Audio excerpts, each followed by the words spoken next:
eu tô no TikTok, eu tô também agora, por incrível que pareça, Twitch, Facebook, TikTok, e a gente agora vai interagindo com vocês ao longo desse período. Então já aproveita aí para conversar com a gente.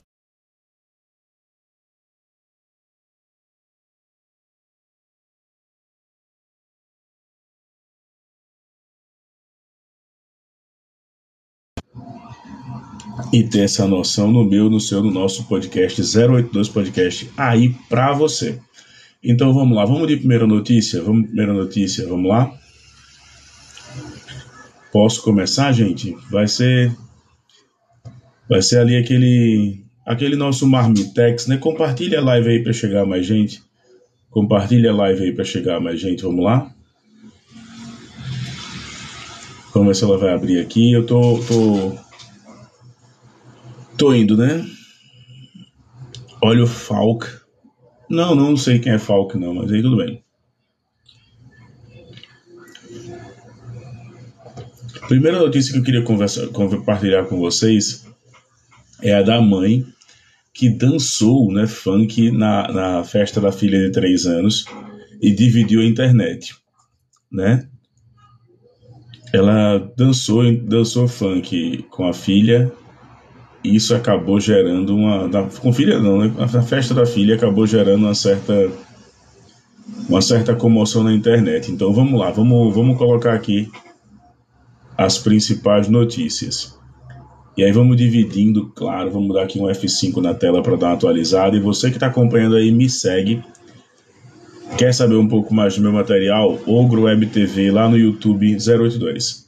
Brasil, fonte é o Metrópolis. Mãe que dançou funk em festa infantil sobe em teto de carro e rebola. Não satisfeita em ter causado a primeira vez na festa da própria filha, essa mulher foi gravada agora no novo vídeo, dançando, rebolando em um carro, no teto de um carro, na região ali de Belford Roxo. Vamos só. Mãe foi gravada em novo vídeo, com o mesmo vestido transparente, dançando em funk no teto de um carro enquanto bebe champanhe em Belford Roxo. E a gente quer saber primeiro quem é, né? A autônoma Brena Azevedo, de 26 anos, protagonizou mais um momento com seu vestido transparente que ficou conhecido em todo o país, depois que ela dançou o movimento sanfoninha da cantora Anitta numa festa de aniversário da filha. E aí a Brena Azevedo, dessa vez agora, foi filmada dançando e bebendo, aparentemente champanhe no teto de um carro. Ela vive com a família em Belford Roxo, lá no Rio de Janeiro. Após ter viralizado o vídeo em que ela dança funk com roupa transparente em uma festa infantil, Brena publicou um vídeo lamentando os comentários ofensivos que foi alvo. E aí eu queria muito comentar com vocês que estão acompanhando aí o nosso 082 Podcast. Se você não lembra desse caso, foi uma mãe há pouquíssimos dias, uma mãe, eu troquei de relógio, gente, vou mostrar pra vocês também. Uma mãe que dançou funk há pouquíssimos dias na festa da filha de 3 aninhos, ela saiu lá dançando, rebolando. Nada contra se a mulher quer dançar, quer rebolar, quer tá livre, leve e solta, não tenho nada contra isso. O que me incomoda muitas vezes é a visão da sexualização que algumas pessoas fazem, que algumas pessoas acabam se colocando para poder conseguir chegar onde querem chegar, da forma que querem chegar e o porquê essas pessoas querem chegar, né? Então a gente tem que lembrar o seguinte: a Brena, ela é uma mulher de 26 anos, ela viu agora que o que mais está explodindo é a questão dos realities. A matéria do Metrópole eu não posso jogar aqui no vídeo, porque ela vai dar strike no meu canal lá no YouTube, ela vai dar algum tipo de ban na Twitch, mas a gente começa a ver, né? Qual é o perfil dessas hiposcelebridades ou dessas subcelebridades? Qual é o perfil? O perfil é muito simples. Nós estamos falando aí diretamente de pessoas que têm uma baixa aceitação, que tem, além de uma baixa aceitação, essa galera toda que está aí tem uma baixa aceitação, tem grandes problemas em perceber ou entender a realidade, como a realidade se apresenta. E por incrível que pareça, gente, é meio bobo falar disso, essas pessoas miram agora o maior negócio que pode haver, que são os reality shows, né? Os reality shows, eles são os principais movimentos que podem medir, que podem gerar isso para alguém. Deixa eu só ver se o meu microfone tá ok aqui para a galera que tá lá acompanhando na Twitch e tá acompanhando no TikTok. TikTok tá ok, galera? Galera do TikTok tá ok. 082 Podcast testando. O TikTok tá ok. Galera da Twitch também tá ok. Ok, obrigado, Marcos, obrigado. Já vou seguindo. Indo essa mãe, né, a Brena, ela é um reflexo da sociedade em que a gente vive hoje. Claro, eu não vou aqui me fazer de rogado, dizer que eu acho feio, que eu acho ridículo o que ela tá fazendo. Eu acho lindo mulheres dançando. Você, mulher, você pode dançar, rebolar até o chão, que eu não tenho nada a ver com isso. Mas é comum a gente conseguir fazer e observar dessa forma, tá? E aí, eu só queria avançar aqui, quando a gente fala disso, porque essa mulher, ela dividiu opiniões. Inclusive, teve muito influenciador falando hoje, e eu queria falar também desse tema lá na frente, que é o caso do Léo Lins, mas teve muito influenciador falando hoje que ela está fazendo isso porque o governo permitiu. Quer dizer que os governos anteriores também proibiam de dançar. Eu não consigo entender por essa ótica. Os governos anteriores também proibiam de dançar, também proibiam as pessoas de poder interagir, também proibiam as pessoas de viver. Pelo que eu sei, não foi bem isso que aconteceu. E vale lembrar também alguns comentários que eu acho que são ridículos, né? A pessoa chegar lá e dizer assim, faz o L. Faz o L. Se você tá dançando hoje o ritmo da sanfoninha, faz o L, porque isso aí só tá acontecendo porque o Lula foi eleito. Sério, irmão, tu vai querer botar essa visão mesmo pra cima da gente, de faz o L, porque é isso que tu tá pensando mesmo? Só pra gente ter uma ideia aqui, na moral, pra gente discutir aqui legal, né? Então a Brena, ela tá avisando sim um power couple, quem sabe, ela tá avisando uma fazenda, ela tá avisando aí, quem sabe até um Big Brother, ela tá avisando uma notoriedade, ela tá buscando os 15 minutos de fama dela, que foram muito rápidos. O hype dela só durou o equivalente ali a 2 dias, né? O hype dela só durou 2 dias. Esse hype caiu, mas caiu como uma bomba, assim, caiu demais. Subiu, ela teve um hype, foi falado em vários programas, mas depois caiu. E é isso que a gente vê quando fala com essa galera. Para a gente poder colocar também aí, salve, salve, dicas do Braz SP, salve, salve, salve, salve, Sorocaba também. Salve, salve, Williams Madeira, Barro, né?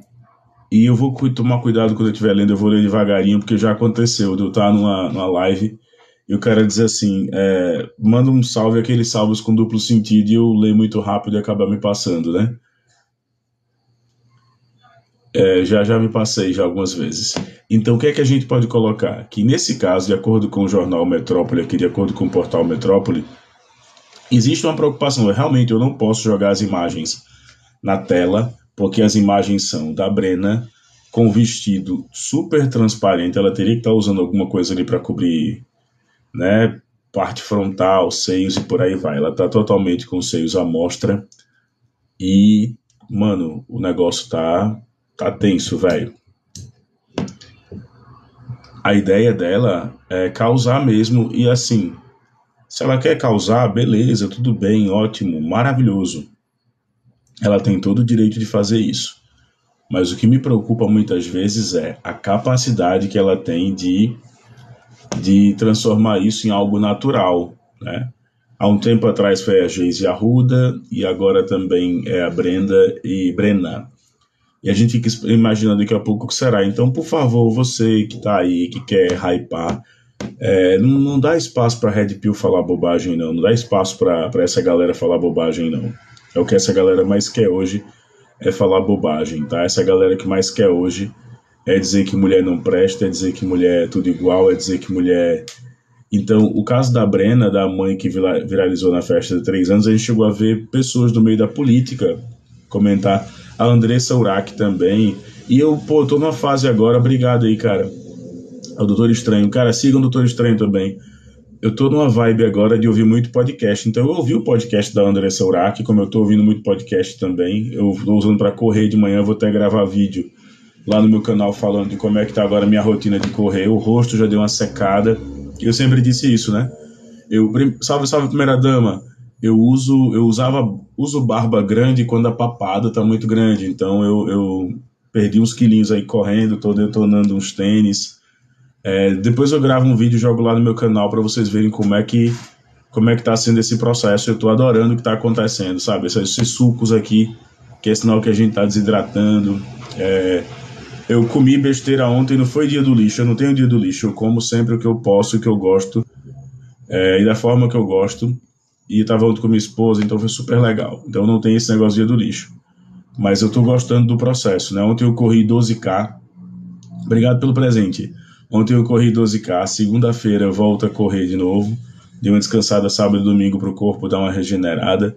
E aí você vai descobrindo novas coisas como atleta, né? Você vai descobrindo o ritmo de correr, se você comer bem, se você dormir bem, se você cortar o álcool. E a ideia é essa, a ideia é passar a ter uma vida melhor, agora perto dos 40 também, que eu acho que é legal começar a se cuidar. Mas voltando para o caso da Brenna, né, que agora apareceu em Belfort Roxo com o mesmo vestido, ela tem um quê de Geise Arruda, ela tem um quê de Andressa Urach, ela tem um quê de, sabe, dessa mulher que vai tentar aparecer com o corpo. E o que eu vou falar aqui pode soar meio conservador, mas é o que eu quero nesse podcast, vai soar meio conservador. Que é o seguinte,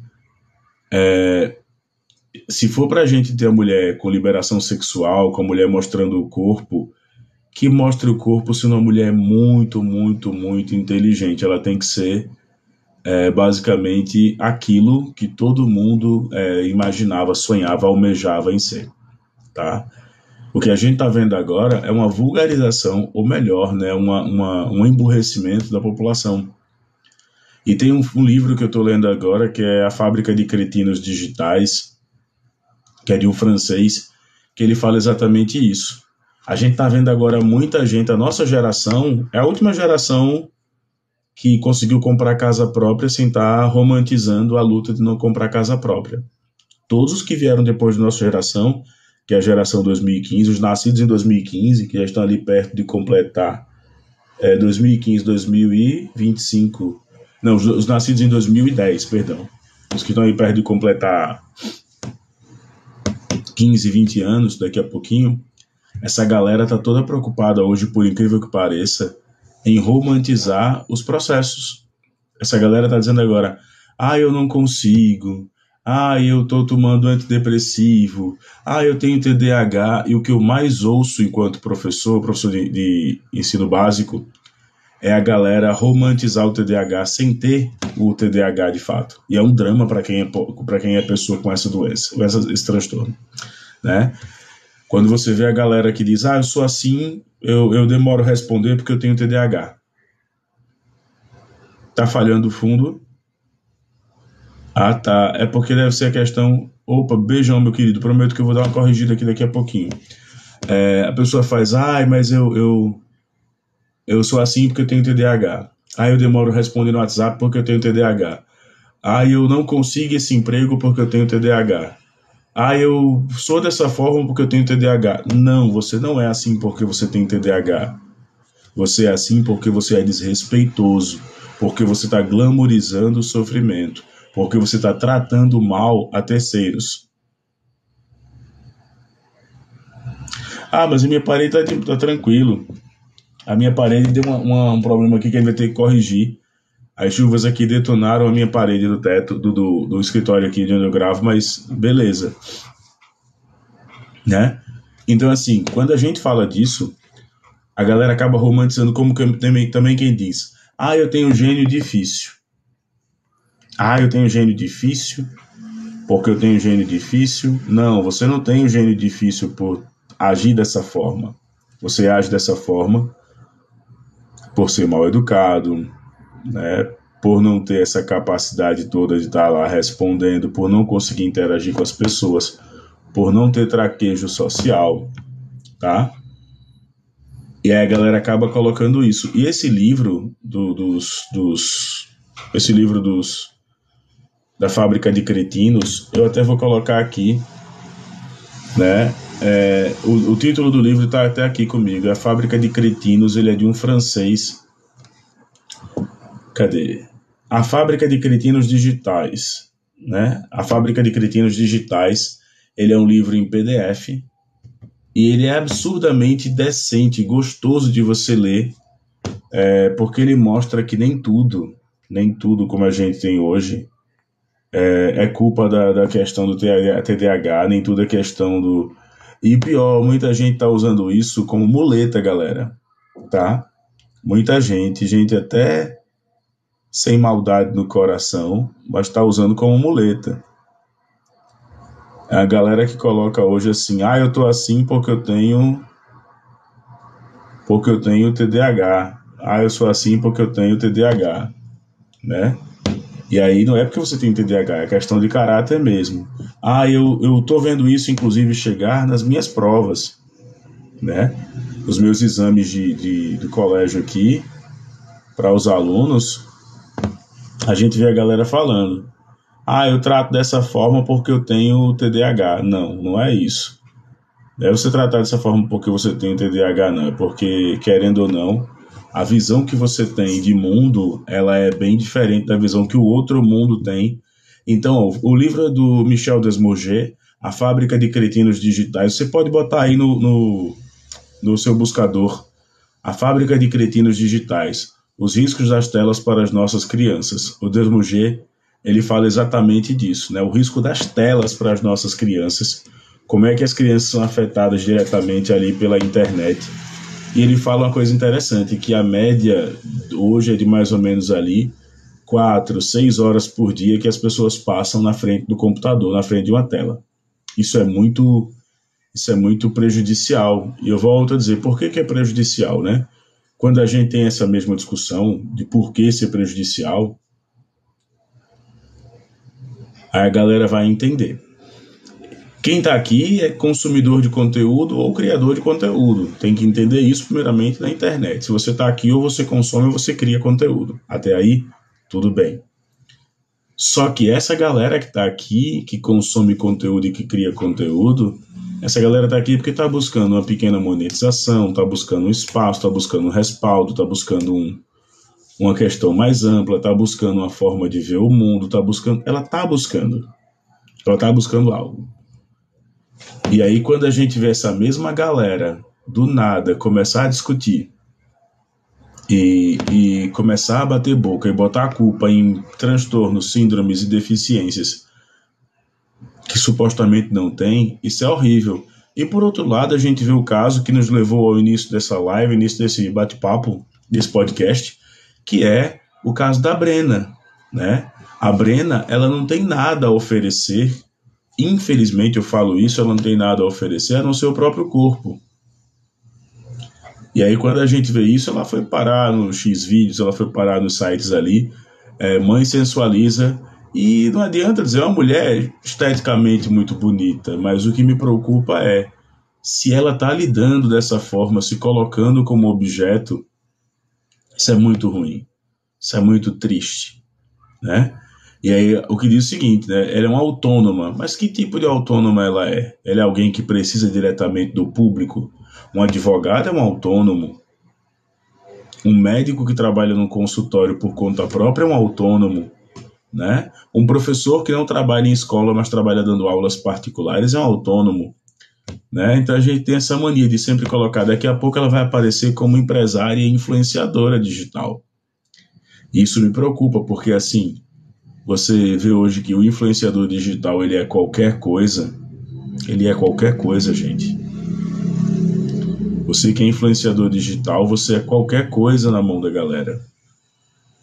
Você é, querendo ou não, o cara que tem lá aquela preocupação mais clássica de, olha, vamos formar uma consciência, vamos formar aqui uma união, vamos formar aqui um pensamento acerca de um tema. Isso é ser digital influencer. Olha, aqui é o meu estilo de vida, minha alimentação, minha saúde. Isso é ser um formador de um digital influencer.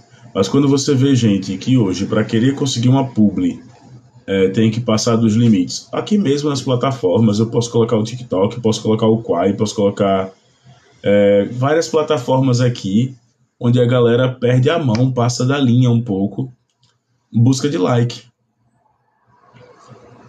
Em busca de like.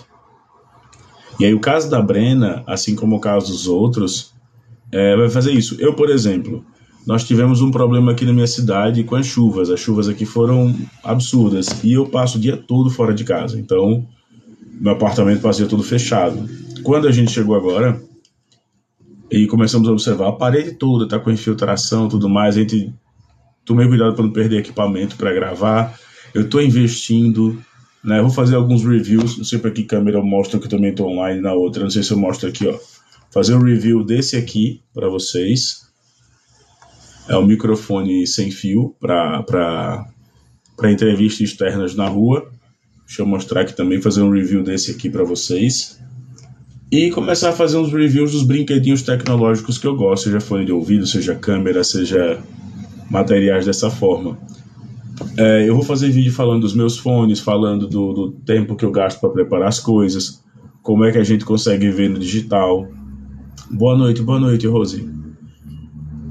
E aí a gente começa a ver tudo isso. Então, para quem está acompanhando, ver uma mulher que simplesmente vai com vestido transparente e diz que vai causar, aí a gente começa a ver, o que é que isso acrescenta para a nossa comunidade? Tudo bem, tem que ter espaço para todo mundo, tá? Tem que ter espaço para a menina que é streamer de conteúdo mais de 18, tem que ter espaço para a menina que é streamer de games, tem que ter espaço para a gente que streama opinião e política, que eu não concordo quando me dizem que eu sou um youtuber de opinião. Eu não dou minha opinião nos vídeos, eu apenas comento os fatos, né? E um fato que a gente tem que comentar é que a Brena, essa moça de 26 anos, ela tem muito ainda que aprender. Se você for olhar, ela é uma moça de 26 anos que adotou um modus operandi para poder aparecer. Ela vai monetizar em cima disso. Ela ganhou seguidores. E aí a pergunta que eu faço é what's going on, né? O que é que está acontecendo? Que raio está acontecendo? O que é que está se passando na cabeça da galera para estar tão louca assim atrás de atenção, né? Isso é muito... Isso precisa muitas vezes ainda ser discutido. Vamos girar o assunto, galera. Vamos girar o assunto. Tem uma notícia boa aqui.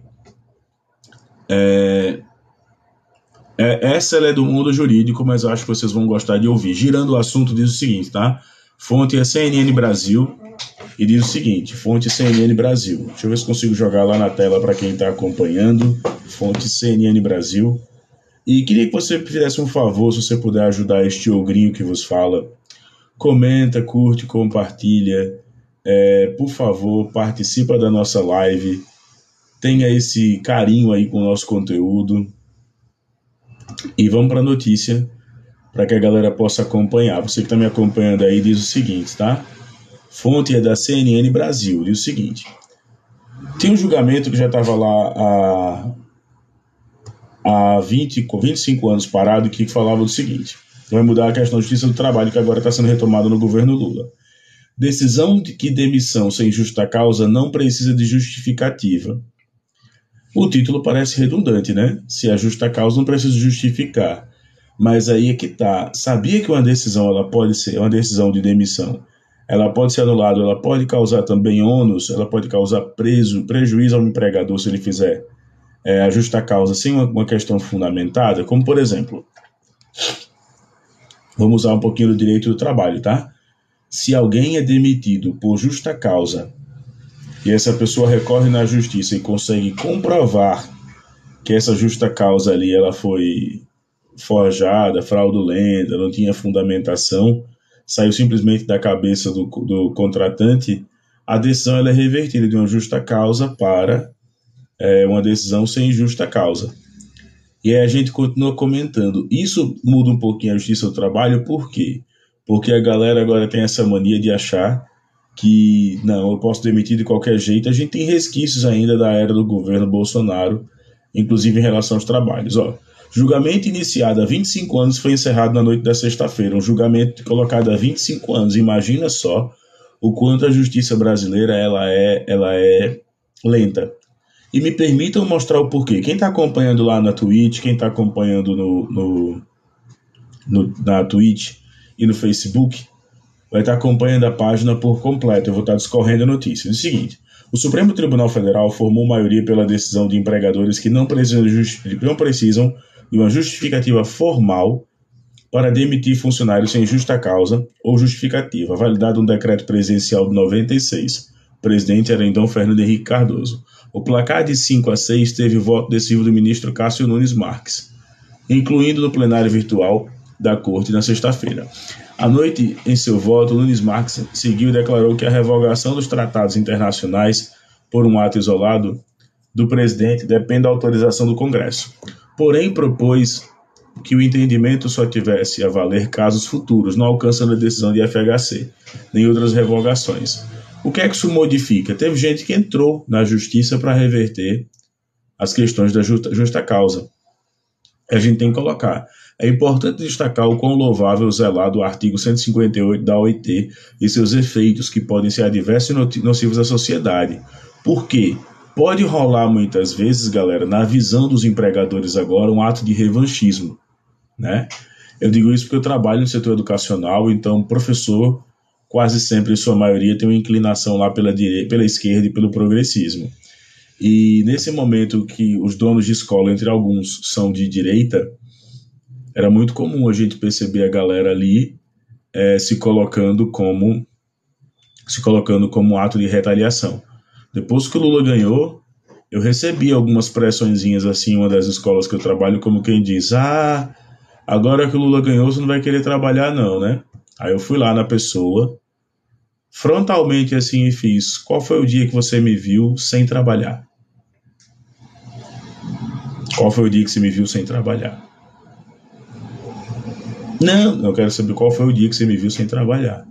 Quando foi que você me viu aqui, chegar aqui sem trabalhar? Quando foi? Quando foi que eu ganhei sem trabalhar? Não, pô, mas aí que tá agora com o governo de vocês, e ficou com aquela coisa assim: não, mas eu quero que você me responda essa simples pergunta. Quando foi que você me viu chegar aqui e ganhar dinheiro sem trabalhar? E faça isso quando alguém questionar um trabalhador, pergunte: então quer dizer que a esquerda não trabalha não? Não quer dizer que a esquerda trabalha não. Deixa eu dar um exemplo, tá? Existem streamers aqui nessa plataforma e nas plataformas que ganham dinheiro do Pix, que ganham dinheiro com os presentes, que ganham dinheiro muitas vezes com algumas publis de comércio local. Segunda-feira a gente começa uma peregrinação imensa aqui na minha cidade, fodida, para a gente conseguir aumentar a quantidade de visualizações no canal, que é a fonte que a gente vai tentar monetizar. Então, segue aqui youtube.com/ogrowebtv, né? E é dessa forma, então existe dessa forma. O meu podcast, ele vai começar a entrevistar a galera baseado nisso. A gente vai começar a conversar com a galera e vamos conversar sobre tudo, sobre política, sobre educação, sobre tudo. Então, é importante, tá? Toda vez que você for interpelado aí pela galera, foi dito que você não trabalha. Eu sempre ouço isso aqui nas lives. Petista não trabalha. Esquerdista não trabalha. Quem é de esquerda não trabalha, não costuma trabalhar. Você faz: é mesmo? Tá bom. Aí você descreve a sua rotina de trabalho. Pra você ter ideia, aqui eu tô ligado há um microfone que tá mandando as informações todas para Twitch e o Facebook. Isso aqui custou dinheiro, o pedestal custou dinheiro. Um notebook que eu tive que dar um upgrade custou dinheiro, né? Eu estou gravando com uma câmera e com o celular, também custou dinheiro, nada aqui foi publi nem foi patrocínio. Então, quando a gente faz isso e começa a conversar com a galera, diga qual é o seu drama, diga quais são as suas batalhas, para que essa galera não repita isso. Tanto é que a gente viu até um emburrecimento da Justiça do Trabalho nesses últimos 4 anos, porque houve uma redução diretamente das demandas, e aí a redução das demandas gerou isso, né? Houve uma redução das demandas, houve um encarecimento das faculdades de direito, o advogado trabalhista, depois inclusive do fenômeno Bolsonaro, o advogado trabalhista começou a galera começou praticamente ali começou praticamente a reduzir as demandas da Justiça do Trabalho. Então a única coisa que eu peço a vocês, quando alguém começar a falar isso, Olha, observa, tá? Porque ser digital influencer todo mundo quer, né? Ser o cara que vai lá ser o digital influencer, todo mundo quer, todo mundo acha legal. E aí a galera tem que prestar um pouco mais de atenção antes de sair por aí falando bobagem, antes de sair por aí falando aquilo que não sabe, antes de sair por aí simplesmente bostejando as coisas. Eu digo isso porque eu tô muito afim do meu canal ser a minha maior fonte de renda. Estou muito afim que as minhas redes sociais virem fonte de renda. Aí a Rosaura diz aqui, é o único país do mundo trabalhador foi para a rua para tirar seus próprios direitos. Rosaura, se você puder explicar, boa noite, Rosaura. Se você puder explicar, eu agradeço, adoraria te ouvir melhor e te entender melhor para que a gente possa colocar aqui. Que o trabalhador foi para a rua para tirar os seus próprios direitos. Eu não consegui entender a tua frase, mas eu adoraria te ouvir com o maior prazer se você explicar aqui para a gente, tá bom? Não, como eu estava falando, é muito comum. E se a galera pergunta quais são as suas empolgações hoje na internet, para ser bem sincero, eu participei de uma live hoje muito gostosa. Que live boa, live, sabe, tranquila, que foi uma live com a nossa amiga Fran. As pessoas que foram para a rua para tirar seus direitos, eu não entendi quais foram as pessoas. Se foi em relação aos bolsonaristas pedindo a carteira verde e amarela, isso é um fato, eu hei de concordar contigo. Se foram as pessoas que iam lá pedir, né, tudo isso, a reforma trabalhista, a mesma coisa, foi capitaneada pelo MBL, né?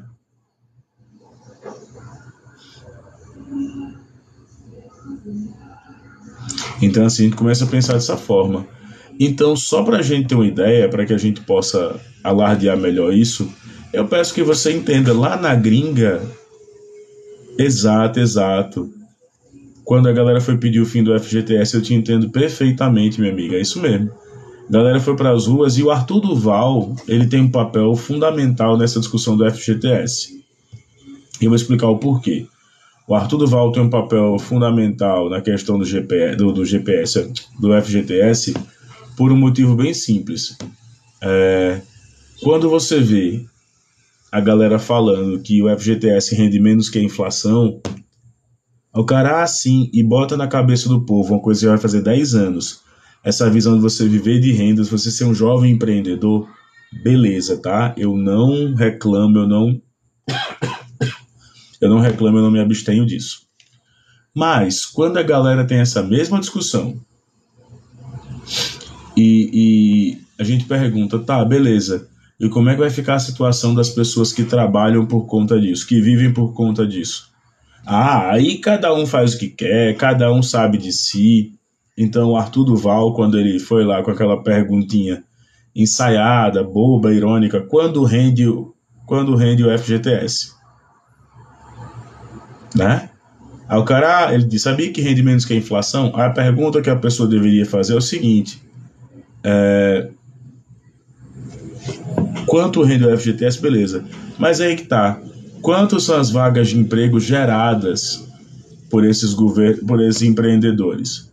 A gente tem um monte de gente hoje que sonha em vender para o Estado, sonha em vender para a União, sonha em vender para as coisas públicas. Se eu comprar, por exemplo, esse limpa-telas aqui, né? Eu vou comprar em grande quantidade, eu sei que o meu melhor cliente vai ser o Estado, vai ser a União. E é para essas pessoas que eu vou querer vender. Né? É para esses entes que eu vou querer vender. Não adianta eu ficar aqui falando nada bonito, é para esse povo que eu vou querer vender, porque esse povo paga bem, paga em dia, paga certo, né? Boa noite. Então, assim, quando você vê um cara na internet, e aí eu volto a dizer o drama dos podcasts e o drama da internet aqui para os criadores de conteúdo. Você vê a galera falando o que quer, da maneira que quer, como quer, sem respeitar uma lógica, simplesmente dizendo, não, é assim mesmo porque tem de ser. É assim que tem que ser como, gente? É assim que tem que ser por quê? Eu não estou entendendo. Tem que ser as pessoas procurando uma vaga no Uber e achar que o Uber é emprego? Tem que ser as pessoas procurando uma vaga diretamente no iFood e achando que o iFood é emprego?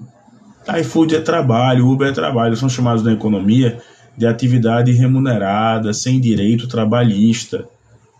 E aí teve que fazer campanha durante a pandemia para poder ter acesso às questões mais simples, mais amplas. Sabe, enquanto o iFood levou em média, acho que foi papo de 50 milhões, e liberou um fundo de 1 milhão para a galera. E aí a gente volta a ver, o STF decide sobre isso, mas existem outras notícias também que vale a pena a gente falar. Então até agora nós falamos sobre o caso da Brena Azevedo, né, da mãe que voltou a sensualizar com vestido transparente. Além do mais, a gente está falando agora também da medida do STF, entender que as demissões sem justa causa precisam também de uma fundamentação, mesmo no campo da demissão com justa causa. Elas têm que ter uma fundamentação para que não vire uma coisa da cabeça do contratante e para eximi-lo de pagar direitos trabalhistas. E vamos rodar um pouquinho nessa fase final aqui do podcast. Vamos rodar um pouquinho. Bolsa Família não reduz casamento infantil em famílias de extrema pobreza, diz estudo. Isso é uma notícia triste. E vamos lá, de acordo com o portal G1 do Globo, diz que pesquisa feita com mais de 3 mil famílias aponta que o efeito do programa é mais sentido em famílias pobres. E aí por quê? A galera praticamente tem essa discussão porque ela é muito ampla, né? Aqui no Nordeste as meninas se casam muito cedo, mas elas se casam com a finalidade, para escapar da fome, tá? Elas se casam para escapar da fome, para escapar do desamor, para escapar do desalento, para escapar da falta de oportunidades. Elas se abraçam na primeira oportunidade que tem, que é o casamento. E aí, para você que está acompanhando esse podcast, quando essas meninas se aproximam do casamento, é sempre com pessoas mais velhas e que têm um pouco mais a oferecer. E aí a pesquisa feita, eu vou até aqui ler a matéria com vocês na íntegra. A pesquisa feita diz o seguinte: Bolsa Família não reduz casamento infantil em famílias de extrema pobreza. E aí vamos ler a matéria. A matéria foi publicada já hoje, há 38 minutos, pelo Felipe Gutierrez, onde ele diz: um dos efeitos do programa Bolsa Família é diminuir, deixa eu só compartilhar aqui a tela para quem está acompanhando lá pelo nosso Twitch. Me sigam na Twitch também, gente. Me segue na Twitch, me segue nas redes sociais. E vamos para o que interessa. Um dos programas do Bolsa Família, um dos efeitos do Bolsa Família é diminuir a probabilidade de que meninas pobres casem-se ainda antes dos 18 anos. De acordo com a pesquisa publicada em abril pela Revista Brasileira de Economia da Fundação Getúlio Vargas, então é uma entidade super respeitada, não é alguém que criou coisas da cabeça para colocar lá. De acordo com o órgão das Nações Unidas, o casamento infantil é uma união formal ou informal em que pelo menos uma das partes tenha até 18 anos. O estudo verificou qual é o efeito do Bolsa Família em casamentos infantis. Como é que eles chegaram nessa pesquisa, né? As pessoas se casam e logo passam a ter filhos, sim, porque a taxa de fecundidade aqui no Nordeste é alta. O que é taxa de fecundidade? É a quantidade de filhos por mulher. Aí diz, a intensidade desse efeito varia de acordo com algumas características sociais das meninas. O efeito é mais intenso em meninas de 16 a 18 anos, que são pobres, mas também não extremamente pobres. Tá? E ainda continua. Baseado nisso, o Bolsa Família não muda tanto os dados das meninas de famílias extremamente pobres e mais jovens na condição de pobreza. Aponta a pesquisa. E aí ele coloca, cerca de 3 mil famílias foram analisadas e combinadas em seu perfil para a pesquisa. E aí quais foram os resultados, né? Vamos entender quais foram os resultados dessa pesquisa. E lembrando, essa pesquisa ela é significativa para a população entender o resultado da Fundação Getúlio Vargas. Os resultados foram: famílias pobres com a possibilidade de uma filha entre 16 e 18 anos ser casada é 10,19 pontos percentuais menor se os pais recebem Bolsa Família. Aí diz, famílias extremamente pobres, o estudo evidencia que as meninas de 16 a 18 anos, mesma idade, obrigado pelo presente, não mudam do seu comportamento quando recebem um benefício. E as meninas mais jovens? Gente, me perdoem, dá até uma vontade de chorar aqui. Eu estou falando de meninas de 12 a 18 anos. As meninas que são casadas, elas atingem nessa pesquisa 3,52 pontos percentuais e elas continuam casadas ou procuram casamentos mais rápidos se os pais recebem esse benefício. E famílias extremamente pobres, a possibilidade de uma filha de 12 a 18 anos casada é de 2,84, né? E o que é que isso quer dizer, gente? Que o governo Lula agora, eu estou aqui fazendo muito mais um pedido do que uma reclamação, é mais um pedido mesmo, tá? Você que está aí, que tem contato com seu vereador, com seu deputado estadual, com seu governador, com o próprio presidente, você que acompanha o Partido dos Trabalhadores, você que acompanha as discussões do PT. Eu sou do PT, eu sou filiado ao PT há um ano praticamente. Cara, você que está nessa discussão, por favor mesmo, vamos começar a apresentar soluções do que é que a gente pode fazer para melhorar a economia do país. Mas melhorar não é que esse papo de coach empreendedor, não. É tipo, se eu dou aula hoje, eu adoraria dar aula hoje de graça para quem quiser. Eu abro live para dar aula, para ensinar como é que faz currículo, para ensinar como é que a gente consegue ver o que é que o empregador quer, para fazer essa ponte entre o empregador e o empregado. Basicamente, eu topo fazer isso porque eu quero ver pessoas ganhando, não um rio de dinheiro, mas eu quero ver pessoas podendo levar comida para casa, tá? Então, assim, se tem um médico acompanhando as minhas lives, cara, forneça 1 hora do seu dia para a clínica de graça. Se tem um advogado, pega um caso ali para poder pegar como pro bono. Se tem, querendo ou não, um professor universitário, pega alguém para colocar na pesquisa, né? Vamos fazer com que essa corrente do bem... Eu tô aqui, se você tem alguém próximo e se quiser que eu fale de uma live só ensinando como é que monta um currículo, eu faço uma live ensinando só como é que monta um bom currículo, como é que você vai pesquisar as empresas, o que é que as empresas pedem, né? Na época que eu estive no PDT, eu fui coordenador da Fundação Leonel Brizola, aqui em Alagoas, durante 2 anos. E, cara, hoje eu posso estar indo para a Perseu Abramo, né, que é a fundação do PT. Mas eu tenho muito carinho em dizer isso. O que a galera precisar, você pode ser de direita, de esquerda.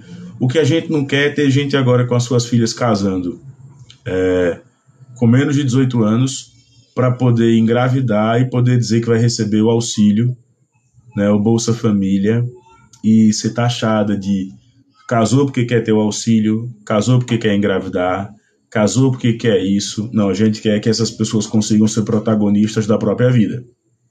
Então, se você está assim, Ogro, eu quero aprender a fazer um currículo, chama no direct. Se tiver 10, 15 pessoas, a gente faz um grupo, uma live, ensina a fazer.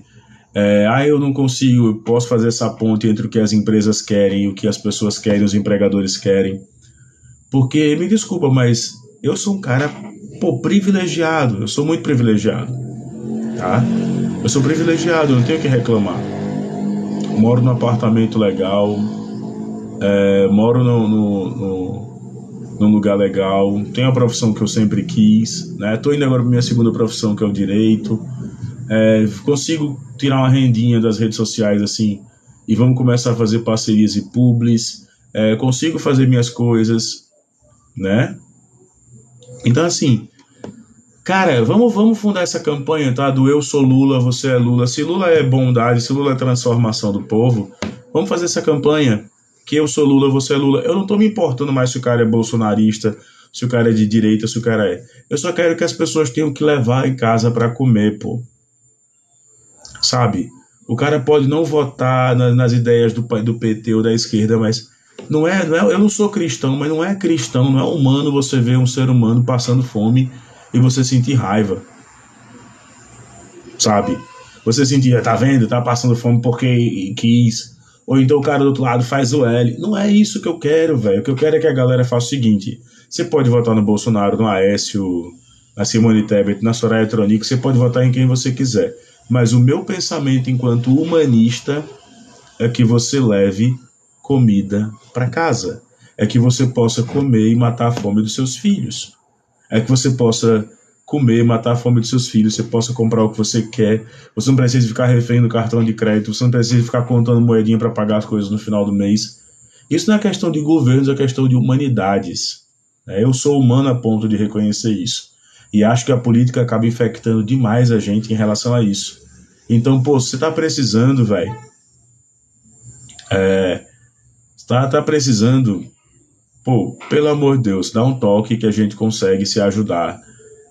Eu não tenho nenhum problema em dizer isso não, tá? Eu sou petista, mas antes de ser petista, eu sou humano. Antes de ser stalinista, eu sou humano, né? Os caras disseram, pô, me ajuda. Eu tendo como ajudar, claro que eu vou ter que ajudar. É uma obrigação moral. A minha formação em geografia, uma parte dela foi feita na Universidade Federal, então eu vejo necessidade de ensinar, porque vocês pagaram imposto para eu estar ensinando. Tá? Vocês pagaram imposto. Meu pai é servidor público há 39 anos, que é a idade da minha irmã, 40 anos agora, que é a idade da minha irmã. E meu pai, ele trabalha com diabetes, ele trabalha com crises de pico de glicêmico, ele trabalha muito mal. Mas ele diz, um dia eu pedi para Deus um emprego, o emprego veio. Então, se ele pediu para Deus, ele fala isso, eu sou o cara ateu, mas acho que eu sou ateu que Deus mais ajuda. Ele pedia para Deus um emprego, o emprego veio. Foi quando a minha irmã nasceu, minha irmã é mais velha do que eu. E a gente nunca passou fome. Eu vim passar fome na UFAL, porque eu prezava ou comer ou tirar xerox, eu aprendi a dar valor a um prato de comida. Eu já tinha 20 anos e estava na universidade. Sabe? Porque eu comia, eu tirava xerox, ou estudava, ou dormia, né? E dessa forma. Então essas meninas, como a gente está falando aqui, elas vão se casar com a galera mais velha para poder ter uma, abre aspas, segurança, fecha aspas, tá? Nas famílias extremamente pobres, há mais casamento de filhas do que o valor de benefício ainda seja representado para a parte das famílias, que não é o suficiente para tirá-las da extrema pobreza. E aí eu volto a dizer, essas meninas já casam, de acordo com a pesquisa da Fundação Getúlio Vargas, elas já casam montando uma família por necessidade. Tá? Marcos, eu adoraria conversar com você, não há de ironia, não há de um deboche, em uma outra live, meu amigo. Mas assim, o que a gente está tentando fazer aqui é superar as diferenças e tentar se ajudar. Né? A fome não acabou, por favor, respeita o trabalho dos outros. Isso aqui é um trabalho para mim, né? Gerar influência é muito interessante, né? E eu não estou aqui para debater opiniões, estou aqui para apresentar uns fatos. E o fato que a Fundação Getúlio Vargas traz nesse estudo é que a gente precisa gerar mais emprego e a gente precisa aumentar os postos de trabalho. Aumentando os postos de trabalho, o povo vai ter dinheiro em curto prazo, que é aquele dinheiro que acontece efetivamente em 90 dias. É o dinheiro que modifica a pequena banca, que faz a mulher vender mais bolos, mais sopas. É o que me faz dar aula particular, porque o pai quer que o filho vá bem na escola e às vezes quer um complemento, então paga para que eu dê aula particular. É o que faz com que aquela pessoa que conseguiu comprar carne nesse mês pagar a conta de energia melhor, né? Então assim, Atílio, desculpa, eu não converso com quem não tem capacidade de entender, tá? Então assim, desculpa, Atílio, pode fazer sua live, fique tranquilo que eu faço a minha. Fica bem, tá bom? O objetivo da live não é debater. Então, se a gente for observar o estudo da Fundação Getúlio Vargas, ele vai falar exatamente isso. Ele vai falar que as meninas estão se casando cada vez mais novas, buscando fugir da pobreza, mas entrando num nível um pouco mais acima ainda na escala de pobreza. E o Brasil tem um pauperismo com uma pobreza grande e concentrada aqui no Nordeste, isso é fato. Isso é fato. Então, quais seriam as soluções que a gente poderia dar aqui às pessoas? Uma das soluções que a gente pode apresentar enquanto campo da esquerda, campo progressista, até mesmo campo empresarial precisamos gerar mais empregos com carteira assinada, porque a carteira assinada depois de um ano, ela apresenta uma garantia para a galera. Ela apresenta uma garantia, o cara vai ter um seguro-desemprego, ele vai ter um FGTS, que é o Fundo de Garantia por Tempo de Serviço. Né? Então, assim, não, ninguém tá censurando ninguém não, cara, porque eu tô tentando aqui, inclusive se o Atílio quiser subir, dar a contribuição dele em uma outra live, vai ser maravilhoso. Eu adoraria ver o que o Atílio tem a falar sobre economia, como é que a gente pode gerar emprego e renda, porque não dá pra gente pegar um dado como esse da FGV agora e a gente fingir que esse dado não existe, ou ficar dizendo que o governo agora tá uma maravilha, onde de fato não tá, né? Então, Sérgio, eu espero que você consiga fazer essa catarse. Você está muito feliz aí em estar falando de ditadura e censura, mas eu não estou censurando ninguém. Só estou dizendo que esse não é o assunto da live. Então eu peço só um pouquinho de compreensão. Eu sei que é difícil na cabeça limitada que vocês têm, mas só um pouquinho de compreensão não dói em ninguém, não. Ou seja, se existe um patamar de renda acima do atual da família, uma boca a mais não representa um gasto tão significativo, segundo o estudo. Então, assim, as meninas estão indo agora e a gente, claro, a gente tá num patamar maior do que a África, a gente tá no patamar maior do que a Índia, a gente tá no patamar maior do que o Sudeste Asiático, a gente tá no patamar maior do que isso, tá?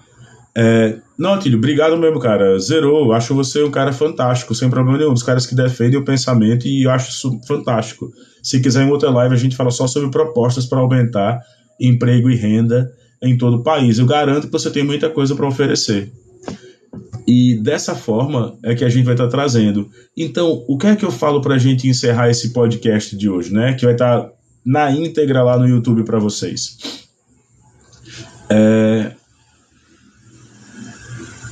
A gente diz, também uma questão de ganhos. Desculpa, Sérgio, como você não tem capacidade para acompanhar, Sérgio, é tenso. A gente só perde um pouco só de capacidade de entender. Mas eu vou ter que acabar em outro momento bloqueando o Sérgio aqui. Também uma questão de ganhos futuros, né? Se a gente vê uma menina hoje com essa capacidade de discutir, de se apresentar, a gente vai ver de imediato que isso não é de fato o que acontece. Né? E aí por quê? Porque a gente vai observar. Pronto, fiz um favor agora pro Atílio. Eu tirei o Sérgio, que estava sendo super inconveniente aqui na live. E eu volto a dizer, é nessa pegada que eu quero lembrar com vocês, né? A economia versus ganhos futuros. Todo mundo hoje no Brasil está sendo picado por esse bichinho do empreendedorismo. Todo mundo quer empreender. E eu estava lendo uma pesquisa no Sebrae que eu achei interessante, que mais da maioria dos brasileiros, eles se tornam empreendedores por necessidade e não por estudo técnico, preparação e vocação. E o que é que isso quer dizer, né? Eles se preparam empreendedor por necessidade porque, assim, é alguém que perdeu a carteira de trabalho, deixou de ser assinada e correu diretamente para outra área, alguém que se viu ali sem muita coisa, sem muita condição e foi fazer isso, né? É alguém que queria aumentar um pouco mais a renda e precisou ir para outras áreas. Então é dessa forma que a gente acaba vendo, tá? Então, só para que a gente possa entender, eu acredito sim que se você hoje quer fazer o bem, você pode fazer, e eu volto a dizer, independente da sua condição política, social, econômica, socioemocional, financeira, independente. Eu até acho que tem gente que votou no Bolsonaro, e não é bolsonarista, apenas votou no Bolsonaro, né? Que vai entender isso. O cara diz, eu votei no Bolsonaro, não votaria mais, eu acho que tem que mudar. Obrigado aí pela Rosa, quem mandou, muito obrigado. Foi a Maria, obrigado pelo presente. Então eu vejo dessa forma. O cara votou, não votaria mais, por quê? Porque os dados são inegáveis. O Brasil voltou ao mapa da fome no governo Bolsonaro. O Brasil passou a ter uma população com aumento da miserabilidade. Não adianta dizer que foi a pandemia. Foi má gestão, foi mau governo, foi malversação do dinheiro público, foi o desrespeito praticamente com o pensamento construído. Não adianta dizer que o problema disso tudo foi o Bolsonaro. Bolsonaro foi o menor dos problemas. Bolsonaro foi o menor dos problemas. A equipe técnica dele, Bolsonaro foi inepto. Me diga uma decisão de Bolsonaro tomada da cabeça dele que resolveu alguma coisa. Uma, não houve. Tá? Quem ferrou a economia do país foi o senhor Paulo Guedes. Quem ferrou a economia do país foi aquela bancada do Novo, com esses desejos empreendedores que praticamente só sonham em vender para o governo, essa vontade privatista, querem privatizar tudo e todos. Essa é a galera que ferrou o país. Né? Então, eu volto a dizer, o estudo da Fundação Getúlio Vargas, da FGV, ele é fantástico quando a gente está avaliando aí a questão da pobreza. E eu volto a dizer, tá, gente? Se tem alguém que quer se alguém quer que vocês fiquem cada vez mais com poder de compra elevado, por incrível que pareça, esse alguém é a classe trabalhadora. Aí tem a pergunta aqui, Ogro, qual a decisão do Lula que resultou em algo positivo com o Banco Central? Simples. O Banco Central está sendo dirigido hoje por uma questão de autonomia. né? A autonomia do Banco Central não pertence hoje ao governo do PT. Essa política de dar autonomia ao presidente do Banco Central, ela tira uma característica do Banco Central ter uma política de Estado, ela fica tendo uma política particular, e quem está lá não é que é bolsonarista ou que é errado ou que é certo, tem uma visão mais voltada a ser arrojado, não confiar nas políticas sociais e tentar agradar os grandes investidores que dependem da taxa Selic, né?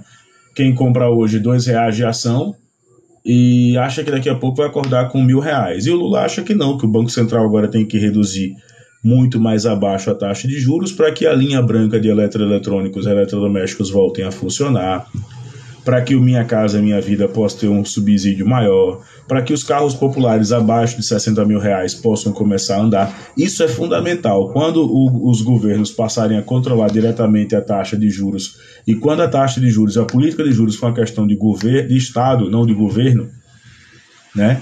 Quando for de responsabilidade do presidente da República, aí sim a gente vai conseguir ver isso. Então eu acho que a briga dele com o Campos Neto, ela é uma briga até justa.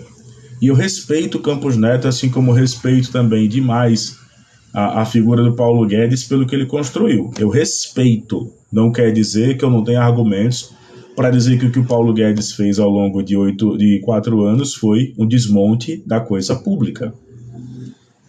Onde o maior beneficiário com a crise do dólar aqui no Brasil foi Paulo Guedes.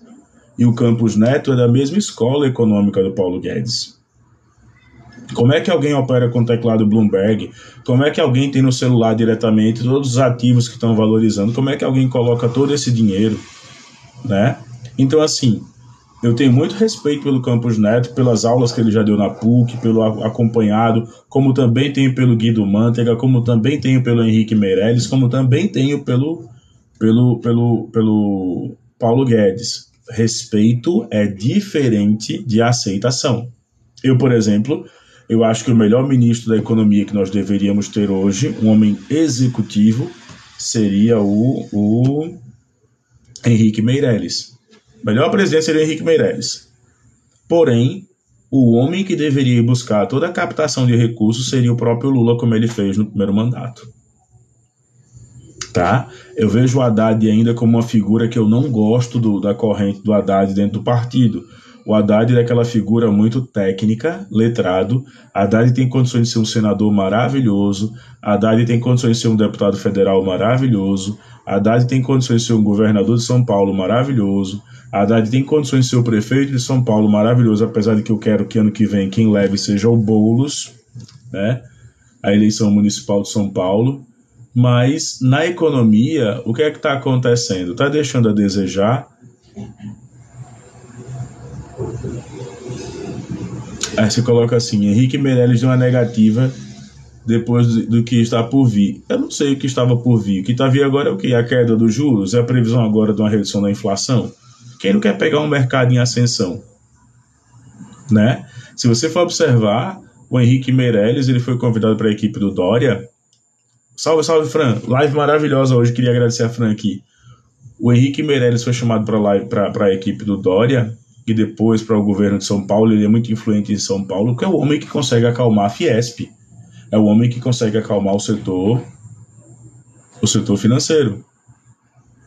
Só que eu acho o Haddad, querendo ou não, uma figura muito técnica, mas não tem ainda a paixão que a economia precisa. A economia precisa de paixão, sabe? Parece que tem aquele cara como o Lula, que vai lá, que bota a mão na massa, que rala, que luta, que acredita, e aí a gente começa a fazer isso. Então, eu particularmente acho que o Haddad vai caminhar pouco na economia. Porque ele acalma o setor financeiro? Porque ele consegue conversar com um cara, como é o caso do João Paulo Lemann, cara. Ele consegue dizer, calma, vamos negociar uma taxa de juros específica para você fazer um plano de recuperação e não demitir pessoas.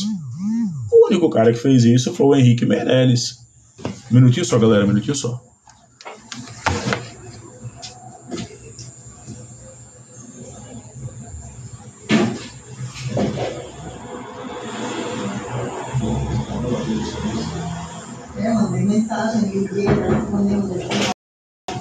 Tô na live, papai. Não, gente, foi minha esposa que acabou de chegar e ela tava na porta e eu simplesmente fiz a bobagem de trancar a porta e, claro, que é deixar ela na rua, né? Aqui, já pega esse corte aí e já bota, né? Aí aqui o Doutor Estranho fala, deixa eu só fechar aqui, galera que tá acompanhando na Twitch, obrigado pela galera também do Facebook. Vamos fechando por aqui. E vocês que estão aqui agora no... Cadê aquele depósito? Você jogou fora? Não. E você que está acompanhando aqui agora diretamente pelo TikTok, eu só tenho uma coisa a dizer, tá? Eu discordo do Henrique que o Meirelles faria a mesma coisa que o Campos Neto está fazendo por um motivo muito simples. O Meirelles, ele consegue conversar com a direita e com a esquerda, que é uma característica do MDB. Isso é característica do MDB. Já o Campos Neto não consegue conversar diretamente porque foi uma coisa que o Atílio colocou aqui. O Campos Neto é um bolsonarista, ele é um cara limitado, ele é um cara que não consegue conversar porque as teorias dele conspiracionistas da economia é muito maior do que a vontade de resolver o problema, né? E aí a gente tem que começar a pensar dessa forma, por isso que o Meirelles conseguiria. O Meirelles consegue sentar com o agro e consegue sentar com os donos de fazenda e dizer, bicho, vamos fazer aqui um acordo para aumentar a produção. O Meirelles consegue fazer isso. O Haddad vai falar muito de teses econômicas e tal, e o brasileiro não quer ouvir teses econômicas, o brasileiro quer ouvir a resolução do problema, né? Deixa a tese econômica para mim, deixa a tese econômica.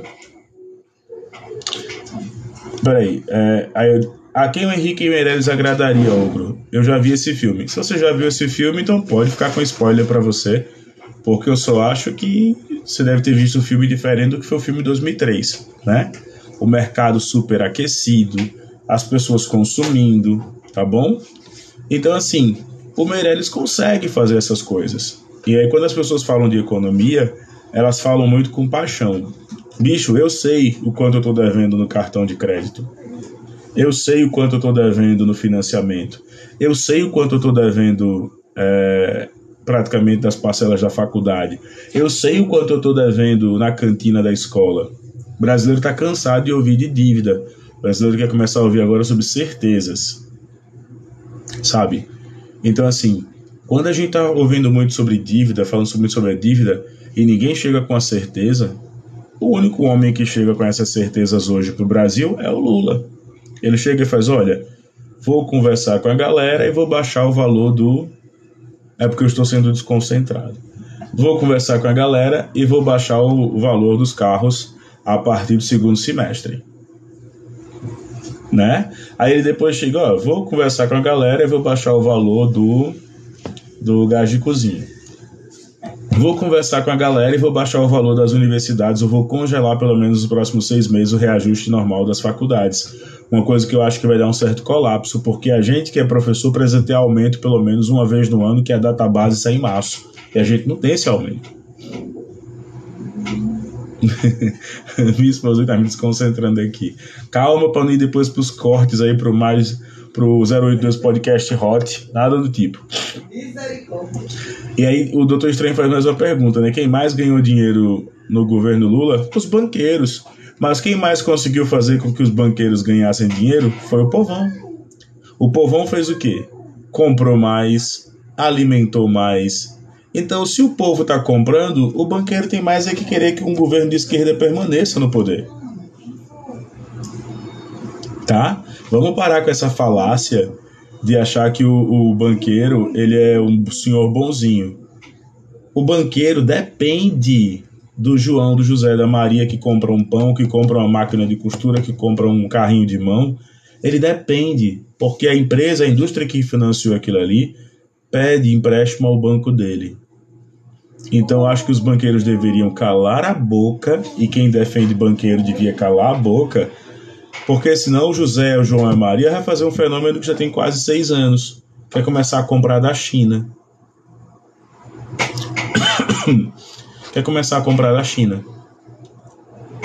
Pelo que eu sei, o banqueiro não vai se preocupar com a China. Vai fazer como o Luciano Hang, né? Ele sempre comprou produtos vindos da China, mas agora que a China está bombando no e-commerce, Ele começa agora a fazer isso. Exato, o povo consome, o rico investe na bolsa e tudo vai girando. Só que o grande problema dessa galera fica praticamente pagando pau para banqueiro. Ah, mas o banqueiro é fantástico, o banqueiro é maravilhoso. E o banqueiro está simplesmente nem aí. Se os banqueiros prestassem atenção, por exemplo, no João, no José, na Maria, no cara que está comprando hoje um carrinho de 50 mil reais parcelando em 48 vezes, ele ia dizer, pô, eu posso abrir mão de 2% aqui nos juros integrais ao final do financiamento, porque eu sei que se eu abrir mão de 2, 3% aqui nesses juros, eu vou praticamente ter a certeza de que esse carro não vai virar uma grande bola de neve no orçamento dessa pessoa e que ele vai conseguir trocar de carro ao longo de 7 anos. O brasileiro trocou de carro durante os governos do PT, ele trocou 3 vezes. Durante o governo Bolsonaro, durante um pedaço do governo Temer, ele simplesmente não trocou de carro. Eu sou bem sincero, eu comprei moto, eu estava até assustado achando que eu não poderia pagar, mas depois a minha esposa fez, pô, se você tivesse comprado até uma maior, mais bonitona, a gente tinha conseguido pagar, porque tinha trabalho, porque tinha emprego no governo Dilma. Claro que quando começa a tentativa do golpe, aí as empresas entram com a retaliação, e põe uma coisa na cabeça de vocês, né? Ó, o Fábio colocou ali, tive que vender o meu, espero que você consiga comprar, meu querido. Espero que você consiga trocar também, espero mesmo. Então assim, quando a galera fala de tudo isso, a galera fala, mas eu não consegui comprar. Nós passamos pelos piores 4 anos da história econômica do Brasil, foi durante o governo Bolsonaro. Foram os piores 4 anos da história política e econômica do país. Por quê? É porque tinha pandemia? Não. É porque muitas vezes os cortes diretos de verbas para setores estratégicos e essa sanha de privatização fez acontecer o que aconteceu. Você encontrar o óleo de soja a R$13. Eu faço um vídeo dizendo que aqui na minha cidade está R$6. O melhor comentário foi o cara dizendo, aqui na minha cidade está R$4,68. Aí eu fui pesquisar onde era, o cara disse Aí você vai lá na faculdade, e vou logo dizer, tá? Mensalidade da faculdade de Direito aqui em Alagoas, a média, R$1.500. Agora já se estuda a ideia de ter um programa mais amplo para as faculdades. Eu sou favorável, inclusive, de bolsas de estudo mesmo. O Estado tem que investir em educação. Tem que botar o filho do pobre, o que teve nota boa no Enem, que não conseguiu entrar na faculdade pública, tem que ter bolsa para ele na faculdade privada. A educação não é para formar milionário, não. A educação é para formar cidadão. Se você vai ser um milionário, não, vai depender de como você joga o jogo do capitalismo. Mas a educação tem que formar primeiro um cidadão. Se ela formar um cidadão, ela já valeu a pena. Tá? Agora, por que isso não aconteceu? Porque, por incrível que pareça, o senhor Paulo Guedes, que tem uma irmã que é presidente da Associação das Faculdades Privadas aqui, e é uma das maiores acionistas da Croton, que é uma das empresas que controla as faculdades de pequeno e médio porte, o senhor Paulo Guedes, na falta do que fazer, né, por ser um prefeito de um parasita, de um traste, de um ignóbil, ele prefere estar alimentando a especulação do que realmente trazendo soluções. Vamos ver quantas faculdades de pequeno e médio porte, faculdades de até 4 cursos, que não é nem uma universidade, é uma faculdade mesmo, ou quantos grupos universitários fecharam durante a pandemia. Faz essa pesquisa aí, vocês.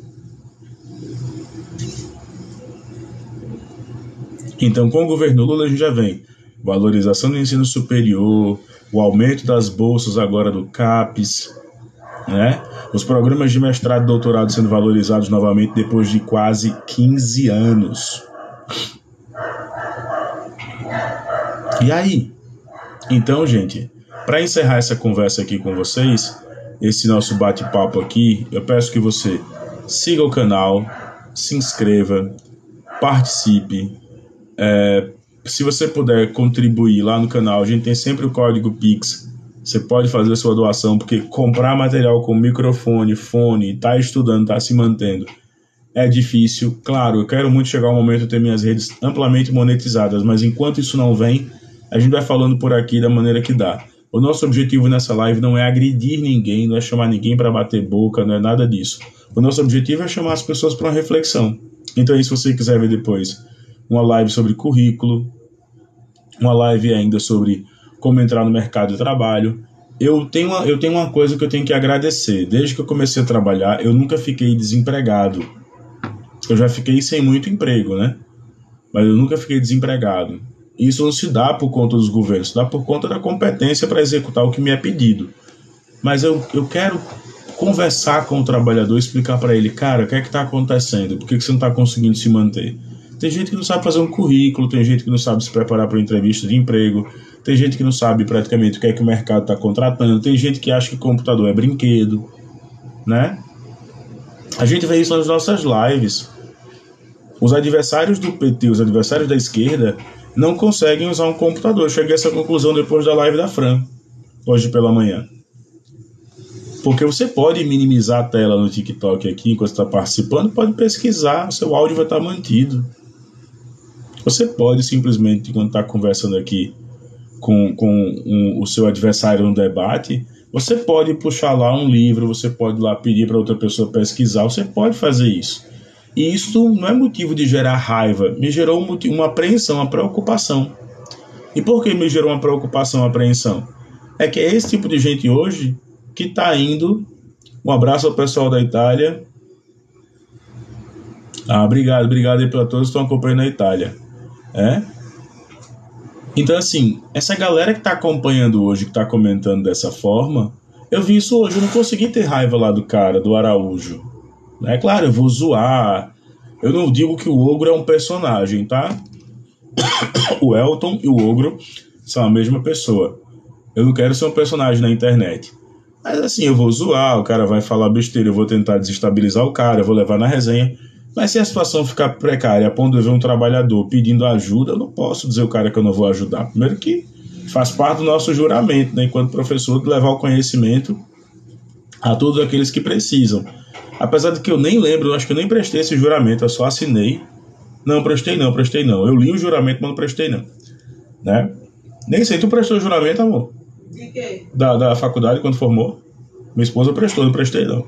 Só assinei lá em hebreu e acabou-se. Então assim, quando você vê tudo isso, eu não posso deixar de ajudar o cara. Se o cara dissesse, eu não estou conseguindo, eu não sei fazer uma pesquisa, eu não sei fazer um currículo, eu não sei o que é que o emprego pede, eu não tenho aqui o Cato Online, eu não tenho aqui os empregos que precisam, mas é o que a nossa profissão diz, a gente tem que levar o conhecimento a todos aqueles que precisam. E aí, quando a gente tem que levar o conhecimento a todos aqueles que precisam, até o seu adversário político precisa de conhecimento. Né? Até ele precisa de conhecimento. Até ele precisa de alguém que tem que dizer como devem ser feitas as coisas, de que forma devem ser feitas as coisas, o porquê devem ser feitas as coisas. Aí, quando eles perdem no argumento, o que é que eles fazem? Vão pro ad hominem. Eu tô perdendo peso, viu? Aí vai ficar me chamando de gordo? Não adianta, eu tô perdendo peso, filho, ó. O rostinho tá até desidratando. Né? Aí depois, o cara vai falar o quê? Vai falar que as minhas notícias são fraudulentas? Então você vai lá e apresenta a notícia verdadeira. Agora, abra a tela e mostre, né? É uma regra, faz pesquisa aí. E isso, gente, eu tava percebendo hoje na live da Fran, e cada vez que eu subo nas lives, isso é um problema de educação política. Né? Por que é um problema de educação política? As pessoas sobem simplesmente para falar o que acham, e quando você vai fazer o ataque no argumento delas, diz, mas isso é a minha opinião. E é sempre o que eu digo, eu não discuto opinião, eu discuto fato. Mas o Lula é um descondenado. Eu nem vou debater mais, eu me furto em debater. Por quê? Porque na literatura jurídica não existe o termo descondenado. É porque o PT roubou. Aí você esquece que as condenações que existiram foram diretamente ao CPF. CNPJ não foi condenado, não. Foram condenados CPFs. Né? João Vacari Neto, um CPF que tinha ligação com o PT e foi cancelado. Né? Como da mesma forma que é um CPF do ex-presidente Jair Messias Bolsonaro, que é condenado na ação contra o Jean Willis, que é um CPF que aparece no indiciamento nos crimes da pandemia. São CPFs, não são CNPJs. Né? É o presidente da República que foi condenado. Agora, por que ele não cumpriu o pena e por que não chegou diretamente a ele depois que ele perdeu as eleições? Porque ele tinha como imunidade parlamentar até as 14 horas do dia 1º de janeiro, que era quando Lula possivelmente ia assinar o termo de posse. Ele estava imune somente em caso de flagrante delito, ou se fosse decretado como eles queriam, né? Aquela lei geral, aí sim. Mas aí que tá, o presidente não podia porque houve crime de prevaricação. Mas o relatório final da CPI da pandemia indiciou Bolsonaro por 9 crimes. Formação de quadrilha, se eu não me engano, tráfico de influência, propagação de epidemia com risco de morte. Tem lá uso indevido de verba pública. E eu prometo que eu faço uma outra, acho que amanhã, para soltar na próxima sexta-feira, falando só sobre essa CPI do dia 8 de janeiro, né?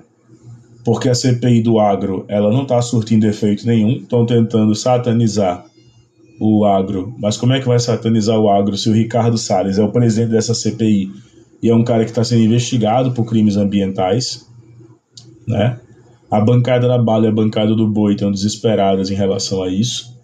Então o que eu peço a você é que, assim, vamos baixar as armas. Primeiro passo, me segue aqui, youtube.com/OgroWebTV, me segue lá no YouTube. Segundo ponto, se puder, tem várias formas de você me ajudar. Uma delas é compartilhando. CPI do Agro ou MST, ambos os setores estão batendo cabeça, cara, né? Então, se você puder, compartilha, curte, comenta. Tem sempre o Pix, é o meu contato comercial, que é contato@ogrovebtv@gmail, tá no link aqui, tá na bio desse perfil. Você pode compartilhar os meus vídeos, né? Tá faltando um pouquinho pro canal ficar com a monetização permanente. E vamos investir agora esse início de junho agora nas publis, para ver se a gente consegue fechar alguma publi boa, porque dá para viver da internet, dá para fazer produção de conteúdo. Só que o grande problema é, o meu nicho, ele é política, educação e qualidade de vida. Eu já tenho essa certeza já. A minha persona é essa, é política, educação e qualidade de vida. Eu vou falar de humor, eu vou falar muitas vezes de esporte, eu vou falar de FIFA, eu vou falar de um monte de coisa, mas os vídeos que o meu canal vai atender são esses, entendeu? E aí, quando a galera começa a debater, eu vi isso. Eu tava mostrando aqui agora na live um estudo da FGV, e a galera, mas o Lula acabou com a fome, né? Mas o Brasil tá uma maravilha agora, né? Isso não é argumento, filho. Argumento é você chegar agora e dizer o seguinte, olha, querendo ou não, o Brasil voltou ao mapa da fome com o governo Bolsonaro. Sabe o que é voltar ao mapa da fome? É quando tiver uma reunião, todo mundo tá ali reunido, conversando, de boa, assim, de boaça mesmo. Vão apontar o dedo e vão dizer, aquele cara ali é o responsável por fazer o povo dele ir buscar comida no lixo. Isso não é elegante para nenhum chefe de Estado. Você pode falar o que você quiser do Justin Trudeau, do primeiro-ministro do Canadá, mas menos que ele deixe o povo numa saia justa. Você pode falar o que você quiser do Donald Trump, mas menos que ele deixasse o povo numa saia justa. Porque eles interpretavam os investimentos como propaganda. Já o Bolsonaro, ele era o rei do gado, né? Ele fechava as porteiras e trabalhava da maneira que ele achasse viável. A maneira que ele achava viável é: não vamos chorar, até quando vai ser um país de maricas? E o povo tinha que secar as lágrimas porque tinha acabado de enterrar um parente. Teve um conhecido aqui da minha esposa, da família da minha esposa, que ele tinha uma churrascaria, o cara faleceu nesse período, né? E aí é esse tipo de gente, é essa categoria de gente que agora vem pra cá pra fazer isso. Então, assim, chega de mimimi perfeito, chega de mimimi, vocês vão ficar chorando até quando? Eu não sou coveiro. E aí o povo aprende pelo exemplo, infelizmente, né? Quando a gente aprende pelo exemplo, esse exemplo não era o melhor exemplo que um chefe de Estado tá dando, não. Tá dizendo, não. Eu poderia, olha, se eu for falar de tecnologia, se eu for falar das comidas quando eu saio para comer com a minha esposa, se eu for falar de qualquer outra coisa, me rende muito mais visualização, me rende muito mais alcance no algoritmo, Me rende muito mais tudo isso.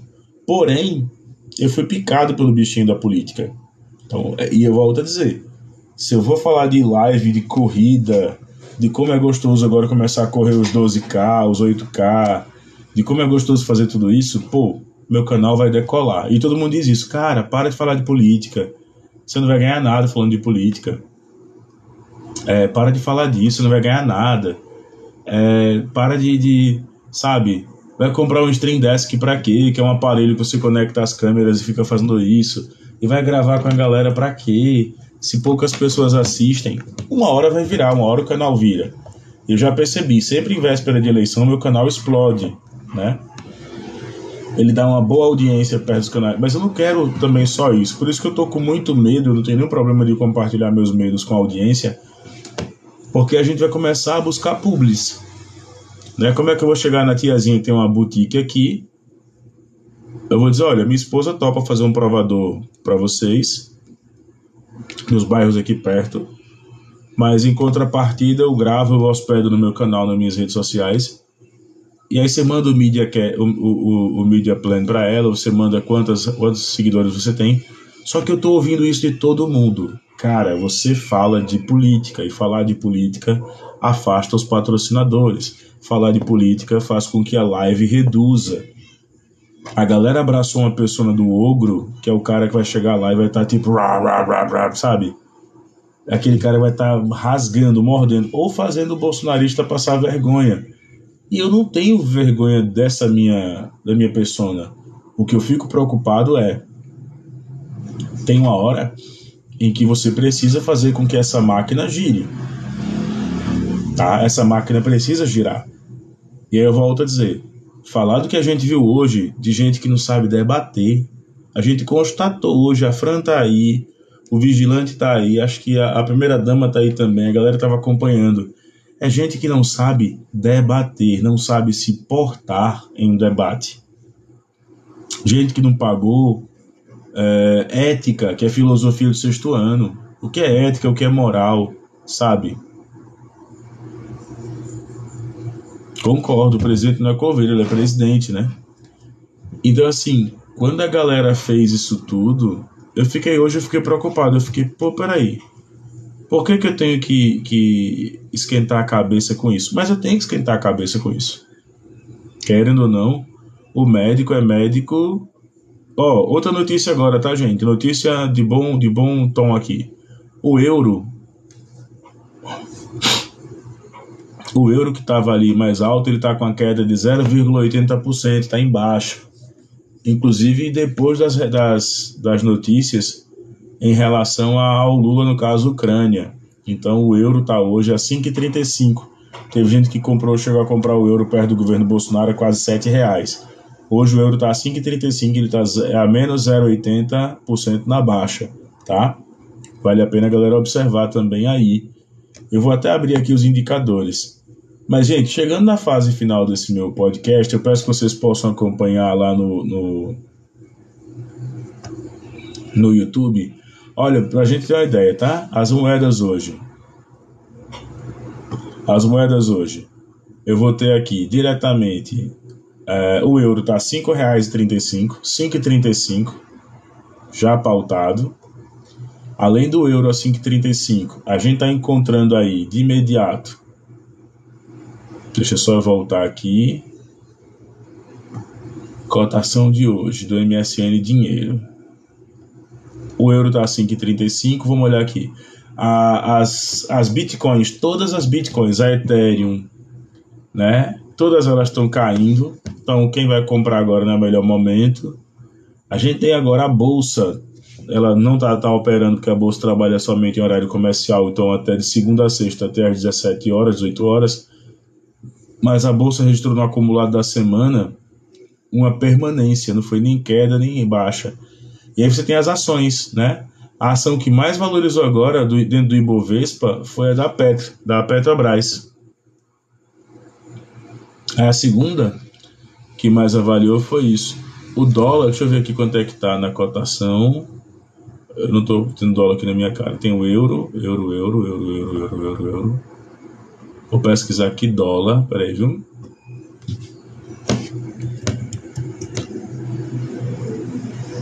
Ó, de acordo com a JP Morgan, a gente tá tendo dólar hoje. Deixa eu ver a cotação. Não, ele tá vendendo aqui praticamente no.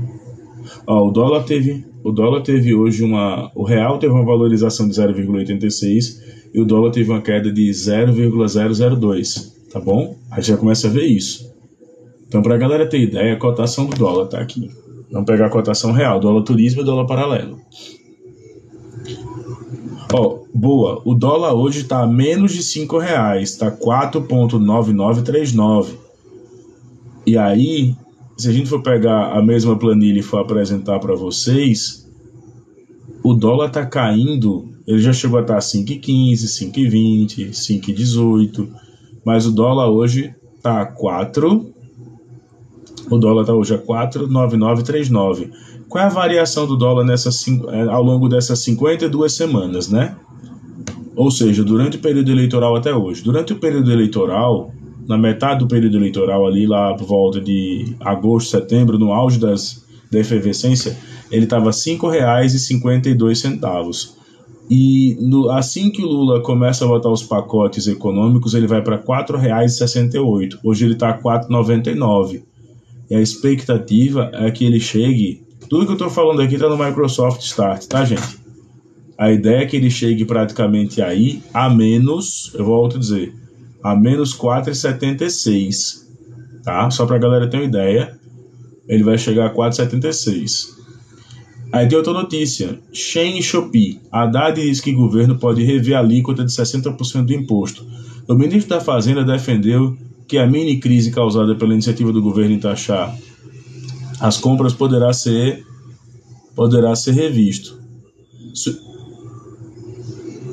Vai voltar com o imposto e baratear mais? Não entendi, Arthur. Se você puder ser mais claro, até porque eu peguei duas frases suas, se você puder contextualizar, agradeço. E aí, qual é o melhor momento para a galera comprar agora, né? A gente tem aqui as bitcoins, ela teve queda de 2, a Ethereum subiu 0,2, BNB, entre tantas outras. E a Nasdaq, que fala de produtos virtuais, ela apresentou uma alta em relação ao Brasil, né? FGTS, quanto é que está rendendo a FGTS neste momento, galera do chat? Atualmente, a Caixa já está liberando, foi publicada há um dia. Ela está liberando o saque do FGTS.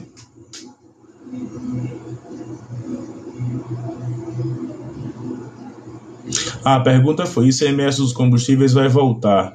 Claro que o ICMS do combustível tem que voltar, porque foi provado que o problema não estava no ICMS, estava no repasse feito da refinaria para as bombas. Porque tem que lembrar que foi o seguinte, quem faz o transporte do combustível primariamente era a Transpetro, que era pública, mas passou a ser privatizada no final do governo Temer.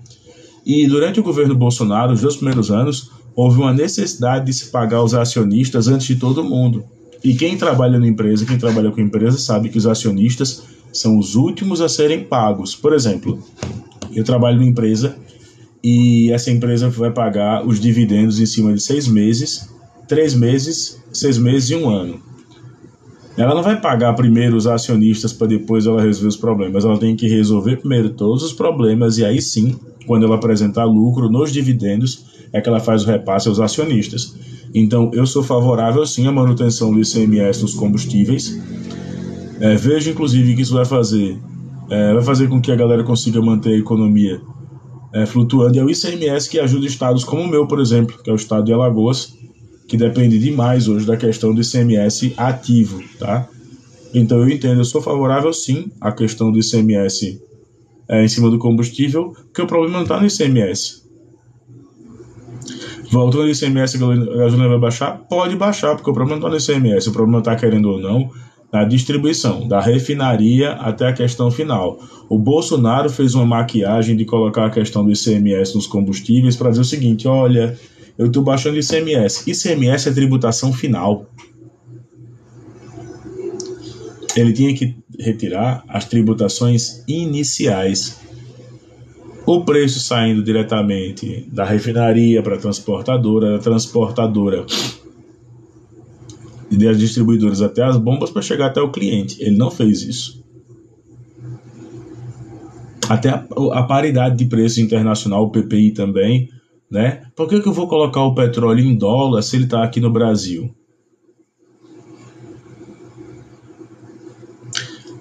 Não, você está colocando que o ICMS impacta assim no valor do combustível. Eu estou com a tabela aqui, doutor Estranho, e ele não impacta tanto nesse modelo, não. O que o Bolsonaro fez foi uma desoneração.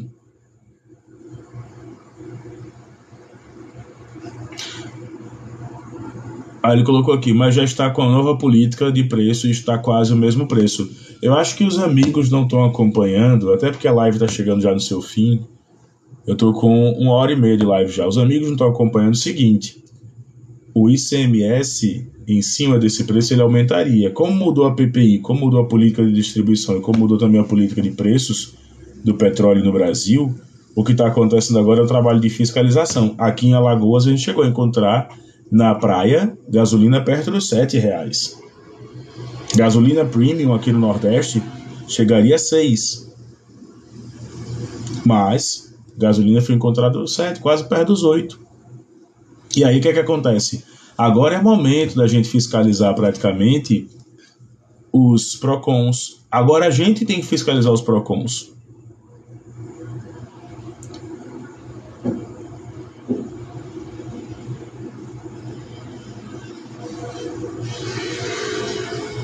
Arthur, eu acho que eu percebi isso, né? Então, assim, o que é que acontece? Hoje, aqui em Alagoas tem um superintendente do ICMS, é um bolsonarista, e o cara tá dizendo, não, tem livre comércio, tem livre iniciativa. Não, se foi determinado que a política dos preços ela é nacional, não tem imposto cobrando acima de R$5,60. Tá errado. Acabou a conversa, não tem que discutir. Ah, mas não tem que eu entenda a minha opinião. Não estou aqui para discutir a opinião do senhor ninguém. Eu estou aqui para analisar o que está se pedindo.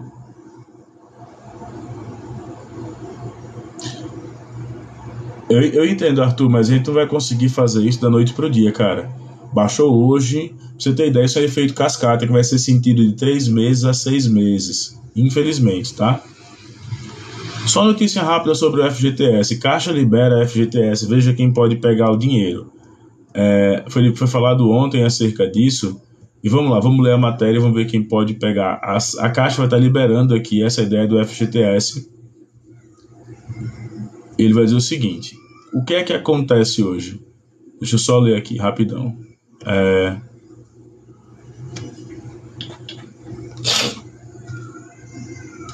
A Caixa está liberando agora, de acordo com o próprio Ministério da Fazenda, a questão do FGTS. Foi liberado, colocado ontem às 10h20 a matéria. Só que, por que eu acho uma furada para quem tem muita grana para receber? Por que eu acho uma furada você pegar o FGTS, né?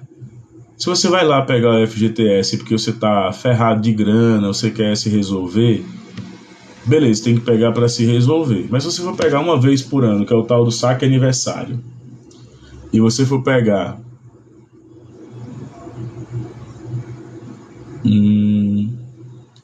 vamos esperar para ver, não seria mais uma metáfora? Ah, não, desculpa, Arthur, você tá mais preocupado hoje em questionar sem querer entender. Então, velho, fica de boa. Não tenho nenhum problema em querer estar ensinando, não. O que eu falei a você existe a equiparação de preços, o problema agora é um problema no final da cadeia, né? Então, se você não tá querendo entender, não sou eu que vou querer te explicar agora, essa hora. Não tô dando aula, tá? Vamos lá. Saque FGTS. Vamos explicar pra galera que quer pegar aí.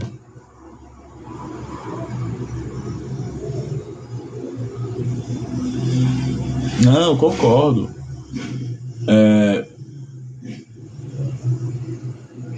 A proposta foi aprovada do saque FGTS, onde as pessoas que têm esse valor retido, e é o valor que é liberado, ele já pode ser colocado, a Money Times, né?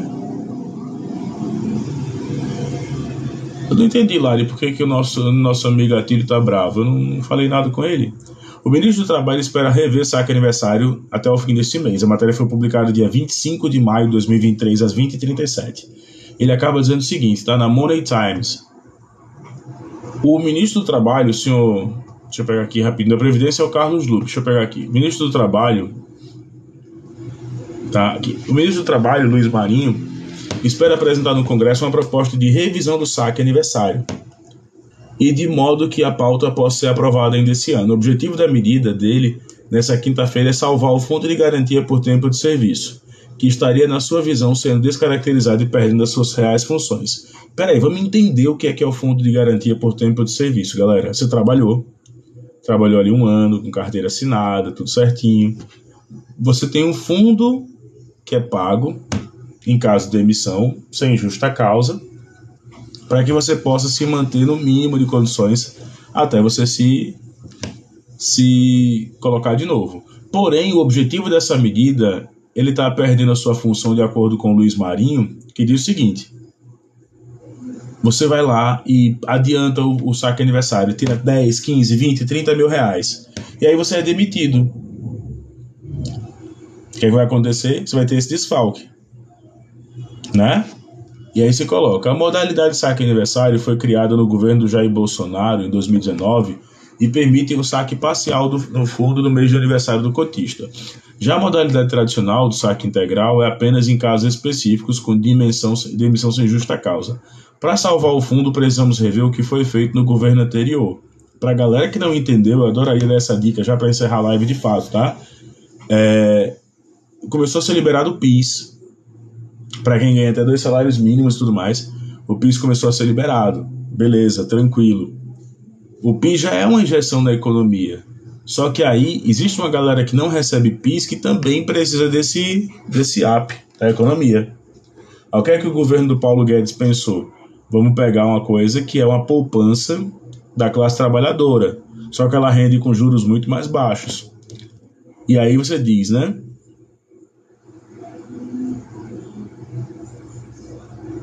Ogro, você só puxa para o lado negativo, não para o positivo. Eu queria que você me dissesse qual é o lado positivo de alguém ser compelido a sacar um dinheiro sabendo que pode ficar sem ele, porque o governo adora fazer uma propaganda e dizer, não, saque um dinheiro, que você tem direito, mas quando você for demitido, não diga que eu não avisei. É isso que o governo faz, cara. Aí diz, o ministro não especificou quanto ao texto para ser enviado ao Congresso.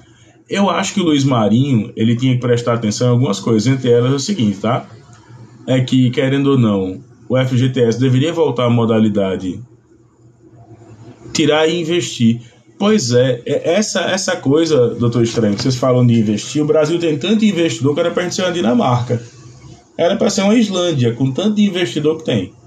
O brasileiro tem que botar uma coisa na cabeça. Ele não é um investidor nato. O brasileiro não é um investidor nato.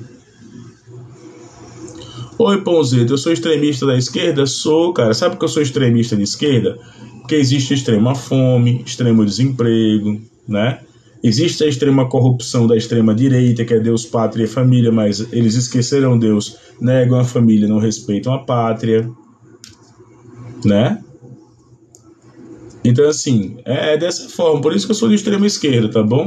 Se você quiser que eu seja o portador, o porta-voz da parada gay e que ande aqui com arco-íris e que eu seja também um gratiluz, aí a gente tem que acabar com a fome, com a miséria, com o desemprego, com tudo isso, aí eu volto a ser o cara mais legal do mundo. Eu só sou extremo porque existem extremos.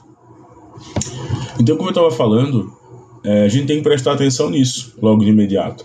O FGTS é uma garantia do trabalhador, porém, a gente não pode botar essa situação do saque aniversário e esses adiantamentos porque pode gerar um falso aquecimento, que foi o que o Bolsonaro fez. Ele gerou um falso aquecimento. Não, a economia está andando, claro. O povo tirando o próprio dinheiro e abastecendo a economia. Quem salvou a economia foi o povo, não foi o Bolsonaro, não. Que ele poderia dizer o seguinte: você pode tirar o seu FGTS todinho. Eu estou autorizando vocês poderem tirar o FGTS todinho. Se ele dissesse, não vou tirar, tá aí. Foi o que o Fernando Henrique Cardoso fez na época dos servidores com o tal do PDV, que era o pedido de demissão voluntária de servidores públicos federais. Tá? Então, presta bem atenção para não estar dizendo isso. Adoraria ver o lado positivo das coisas, mas quando não tem lado positivo, a gente não tem que criar um lado aqui. Eu não vou fazer o jogo do contente.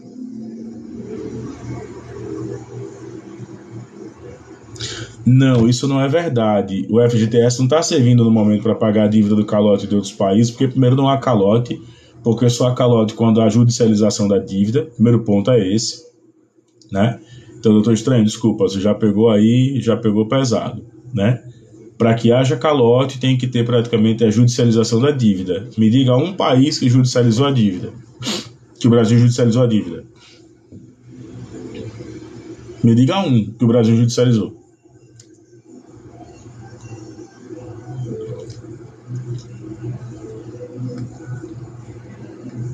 O Brasil judicializou a dívida com a Argentina. O Brasil judicializou o Porto de Mariel. O Brasil judicializou a construção dos estaleiros. Se você me disser, aí eu digo, não, aí tem uma dívida sendo cobrada, mas não há judicialização desses termos. Não houve cobrança direta desses termos. Como é que o Brasil está pagando alguma coisa que ele nem cobrou?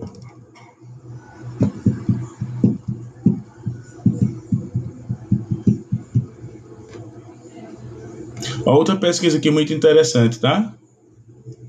Deixa eu botar aqui depois. Essa aqui é interessante. Pesquisa mostra que 5,2 milhões de jovens entre 14 e 24 anos estão sem emprego.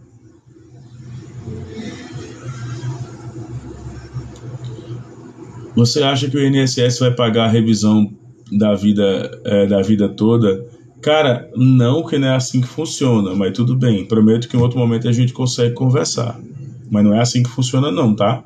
Tanto é que o INSS ele é alvo de muita judicialização, porque é uma das instituições que menos cumprem. O que você mais vê hoje é advogado que quer ganhar dinheirinho todo mês. Todo mês. Entra contra o INSS. Tem clientes entrando contra o INSS.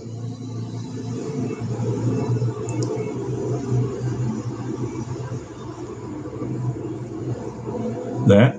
Então, galera, eu vou só encerrando aqui. Nós tivemos aqui por 1 hora e 42 minutos. Foi um prazer estar com vocês no 082 Podcast. Esse live vai estar na íntegra no YouTube. E me segue no YouTube, no TikTok, na Twitch, me segue e tudo mais. Você que quer ver a sua empresa na rotação, aqui o perfil já tá durinho, já tá aguentando porrada já. Daqui a pouco a gente chega aos 10k, tá tranquilo, porque falar de política com uma pegada muito mais extrema, a conta cai, mas eu tô no Twitch, no TikTok, no Instagram, tô no Reddit, tô no Discord, tô praticamente em todos esses aí que você possa imaginar. E quer me encontrar fácil, é só @OgroWebTV. Tá? Se você gostou, comenta, curte, compartilha. Beijo do Ogro e tchau!